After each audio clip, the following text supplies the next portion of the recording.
Les âmes damnées, Texas et Amine. Un écho, sourd, grondait comme un appel au silence parmi le deuil planétaire. La Terre semblait s'être arrêtée de tourner. La faune et la flore avaient cessé de perpétuer leur pulsion de vie. Le monde était immobile, attendant le murmure d'un espoir qui ne venait pas. La rotation séculaire avait cessé son mouvement, le néant dominait tout et son vide ruinait les esprits, même les plus indomptables. Amine et moi avions pris la décision de nous associer jusqu'à ce que la situation s'éclaircisse.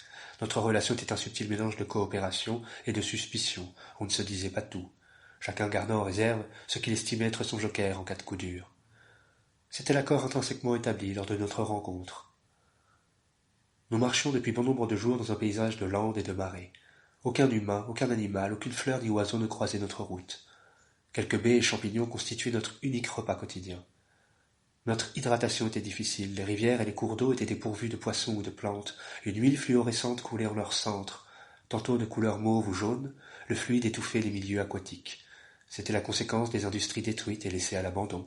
Les substances chimiques et atomiques se déversaient dans les écosystèmes, libres de coloniser, sans retour possible. Aucun ingénieur ou technicien n'était là pour réguler l'ancien système des humains. Les réactions en chaîne dues à l'apocalypse se multipliaient et alourdissaient l'addition. Le monde était devenu faillible. Sa nature vacillait, et nous continuions à marcher. Un paradoxe naissait en moi. Motivé par l'expérience que j'avais vécue au sein du royaume de mon alter ego, j'étais persuadé de convaincre Amine qu'il mourrait seul et désemparé. Son instabilité émotionnelle était un atout. L'utiliser avec parcimonie et intelligence me permettait d'orienter ses humeurs, et enfin devenir le fossoyeur d'âme que Pictos appelait de ses vœux, remplir ma part du contrat. Pour autant, j'avais la sensation qu'il fallait que j'aide Amine à retrouver ses camarades pour atteindre mon objectif. Inévitablement.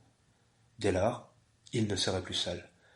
J'avais donc une temporalité précise pour opérer, et je me devais d'être plus que malin et sournois, machiavélique. Chose difficile puisqu'une grande part d'empathie habitait encore mon âme. Pictos n'avait beau ne plus être là, son aura hantait mon esprit et ma perception du monde. Sa voix résonnait dans ma tête, elle flottait dans un clair-obscur dont je devenais dépendant. J'étais impatient de connaître le bout du chemin, et cela fit naître une motivation presque excessive. Je devais canaliser mes envolées stratégiques et mentales pour que tout cela ne tourne pas à l'obsession et reste réalisable sans trop de dégâts. Lors d'un bivouac aux abords d'une ancienne zone industrielle, Amine me raconta enfin son passé, sa vie d'avant. Je fus surpris par le sérieux et la gravité de ses propos. Je n'avais plus le même homme devant moi. Voulait-il m'amadouer avec de fallacieuses confidences? Non, car son récit collait parfaitement à son but, retrouver son groupe et purger de ce monde la vermine qui était venue s'y installer. Je compris alors que j'étais en danger, plus que je ne pouvais le penser. En effet, à mesure qu'il déroulait son histoire, je découvrais les capacités psychiques dont il était capable. Ses dons pour la médiumnité pouvaient mettre en péril ma relation avec la démone de Pandore. Sans rien laisser paraître, je dissimula mon inquiétude. Amine continua. J'ai combattu les forces du mal, crois-moi, il n'y a rien de pire. C'est pourquoi, associés à d'autres exorcistes, nous pourrons triompher de ce chaos. Les ponts liant les mondes de la matière et de l'invisible sont grands ouverts, et nous devons non seulement les renfermer, mais renvoyer toutes ces bêtes immondes dans les abysses. Dans l'Apocalypse de Saint Jean, je lui coupa la parole, afin de ralentir le flot d'informations que j'enregistrais, et ainsi gagner du temps pour trouver une faille. Mon interrogation fut la suivante. Et les anges dans tout cela? Ne peuvent-ils pas nous aider? Amine prit une inspiration. Comment crois-tu que je peux combattre ces forces obscures? Il est évident qu'ils nous aident. Je fais appel à eux lorsque je combats le malin. Ils répondent présents et me donnent les clés pour déceler les obscurs complots. Il poursuiva ses allégories, avançant toujours plus loin dans l'ésotérisme de sa foi. J'étais médusé par la complexité de ses convictions, presque convaincu de renoncer à mon contrat pour trouver le chemin du Christ. Preuve que mon empathie orientait toujours une part de moi-même, je réalisais les tenants et les aboutissants de son univers mental. Un râle sous-jacent nous sortit de la conversation. L'étrange bruissement de mort venait d'un entrepôt dont il ne restait que quelques fondations rouillées. Sur le qui-vive, Amine étoussa le feu de notre bivouac et d'un signe de tête m'invita à le suivre.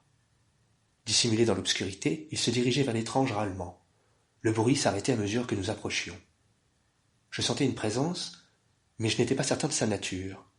L'air pesant, alourdi par la sensation de tomber sur quelque chose d'inouï, faisait battre plus vite mon cœur. Une voix frêle sortit des décombres et prononça ces mots. « Aidez-moi, je vous en supplie !» Je stoppa Amine dans son approche. C'était trop gros, trop évident. Cela sentait le piège à plein nez. J'avais déjà usé de cette stratégie dans mes premières tentatives pour remplir mon contrat, simuler un appel au secours pour mieux tromper sa cible. Le médium l'avait également compris, et malgré cela, appela d'un ton ferme la chose inconnue à sortir de sa cachette. Une ombre, frêle, se redressa depuis l'amas de ferraille et son regard perça l'obscurité de la nuit sans lune. Un malaise évident emplissait le moment. Le temps, suspendu par cette apparition, figea sur place notre élan. La silhouette chuchota. « Aidez-moi, je suis perdu. » Sensation de déjà-vu. Je perçus immédiatement l'aura de la petite fille que j'avais croisée dans les vestiges du quartier d'affaires, celle précisément qui, après s'être pris une balle en pleine tête, s'était relevée et avait tué ses bourreaux. Pas de doute, je reconnaissais l'énergie de son être. Une familiarité d'âme et une connexion métaphysique nous liaient. C'était elle, j'en étais sûr. Pris entre un sentiment de peur et d'excitation, je m'avança vers la petite. « Qui es-tu » lançai-je, hasardeusement. La jeune enfant s'avança à son tour et marmonna ces mots. « Je suis ce qui conduit à la fin de toute chose. L'espoir n'habitera plus vos cœurs. Désormais, vous serez soumis à ma volonté. » Amine déclama ses prières à base de Jésus-Marie et entra immédiatement dans un état belliqueux et offensif. Je sentais sa tension énergétique et ses crispations corporelles. Je compris alors que la petite n'avait que faire des accoutrements du prêcheur.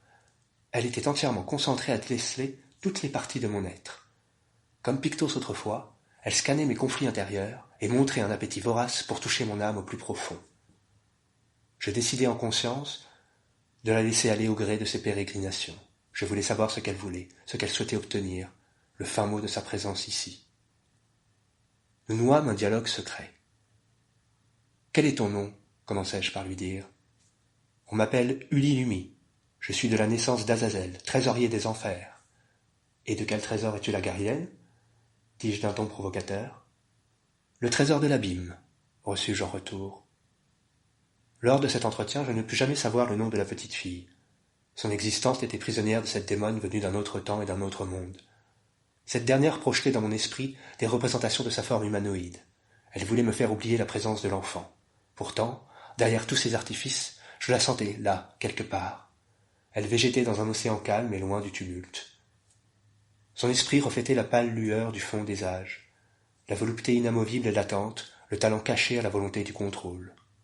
Le pouvoir ne se trouvait pas dans la domination, mais dans le cheminement intérieur, dans le passage de ces différentes frontières afin d'aller chercher au fond de soi la réponse du grand mystère. Telle avait été la croyance envers les dieux et les démons, l'impulsion sur laquelle s'étaient bâties nos anciennes civilisations. Pendant ce temps, Amine avait chargé son fusil.